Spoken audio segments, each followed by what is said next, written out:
ایک ہے خدا کی بستی۔ موسیٰ علیہ السلام کے بنی اسرائیل میں موسیٰ علیہ السلام ایک بستی میں رہتے تھے علیحدہ، ان کے ساتھ ان کے ماننے والے گھر بھی تھے۔ اس بستی کا ہم نام دیتے ہیں کہ اللہ کی بستی۔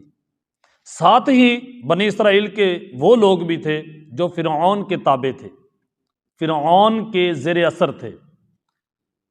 وہ ایک دوسرے پر ظلم کرتے تھے اور ناپ تول میں کمی کرنا، جھوٹ، فراڈ، دو نمبری، ڈاکہ زنی، ان کو کوئی خدا کا خوف نہیں تھا۔ ایک طرف وہ لوگ تھے جو موسیٰ علیہ السلام کے ماننے والے تھے، چند لوگ تھے مگر تھے ایماندار۔ اگر ان سے آپ نے کوئی دودھ لینا ہے تو خالص دودھ ملے گا، بات لینی ہے تو خالص بات ملے گی، دو نمبری نہیں، دھوکہ نہیں، ان میں کوئی ریاکاری نہیں تھی، ان میں کوئی دکھلاوا نہیں تھا، ان میں کوئی لالچ نہیں تھا۔ وہ کیونکہ اللہ والے لوگ تھے۔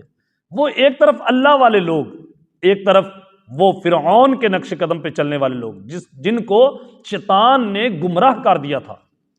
اب موسیٰ علیہ السلام بار بار ان کو سمجھاتے تھے، یہ لوگ سمجھنے والے نہیں۔ کیوں؟ اس لیے کہ یہ سمجھتے تھے کہ اگر ہم نے جھوٹ چھوڑا تو بھوکے مر جائیں گے، اگر ہم نے یہ دو نمبری چھوڑی تو ہم رزق کہاں سے کھائیں گے؟ تو اللہ تعالیٰ نے ان پر لگاتار 5 عذاب بھیجے۔ کتنے؟ 5 عذاب۔ فَأَرْسَلْنَا عَلَيْهِمُ الطُّوفَانَ، پہلے طوفان آیا، پھر وہ ایسا طوفان آیا کہ ان کے گھروں کی چھتیں اکھیڑ دی۔ پھر وہ قوم دوڑی موسیٰ علیہ السلام کے پاس، جب ان کی منت کی، 1 ہفتہ طوفان رہا، منتیں کی، موسیٰ علیہ السلام نے دعا کی تو وہ طوفان رک گیا۔ اس کے بعد اللہ نے دوبارہ خوشحالی دے دی ان کو، پھر بھی وہ باز نہ آئے۔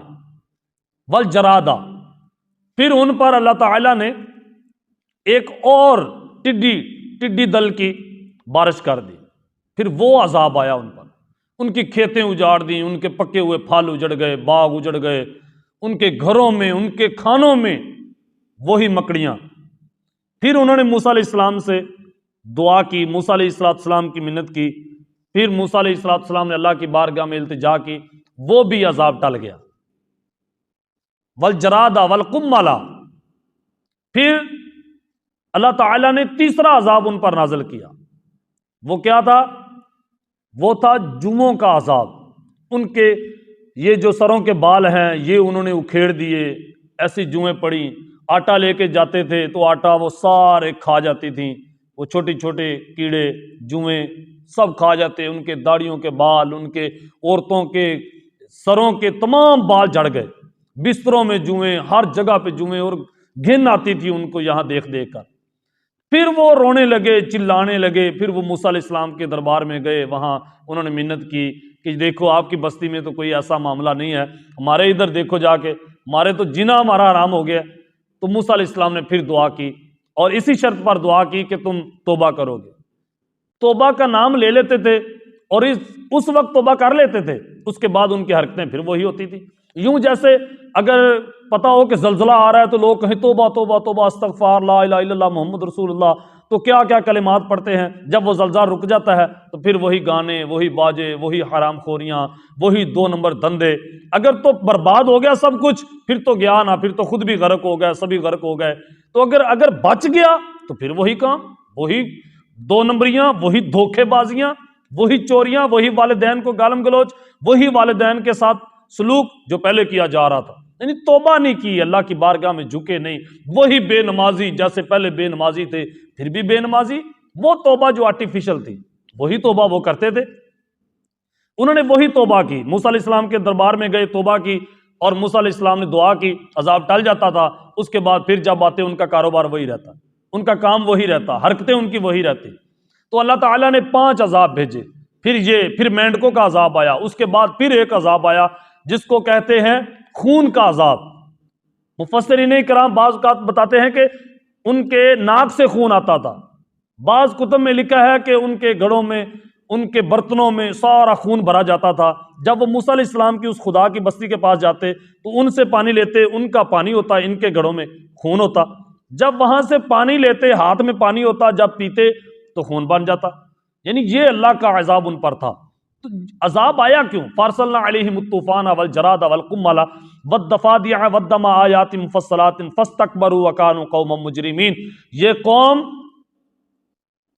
تکبر کرتی تھی اور یہ جرائم پیشہ لوگ تھے، جرم کرتے تھے، تو اللہ تعالیٰ نے ان کو سزا دی، اور جو اللہ کی بستی تھی، خدا کی بستی تھی، اللہ تعالیٰ نے ان کو عذاب نہیں دیا بلکہ ان کو اللہ نے خوشحالی دی، ان کو اللہ نے راحت دی، اللہ نے ان کے ساتھ محبت والا معاملہ کیا۔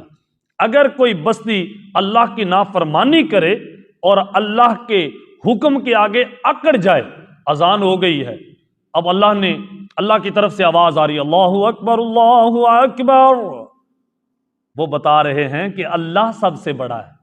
آپ بندہ بیٹھا ہے اپنی بیٹھک میں، بندہ بیٹھا ہے اپنے ڈیرے پہ، بندہ بیٹھا ہے اپنے باغ میں، گھر میں، باتیں کی جا رہا ہے، اور بس آواز آ گئی ہے کہ اے لوگو اٹھو، اللہ سب سے بڑا ہے، بندہ اٹھ ہی نہیں رہا۔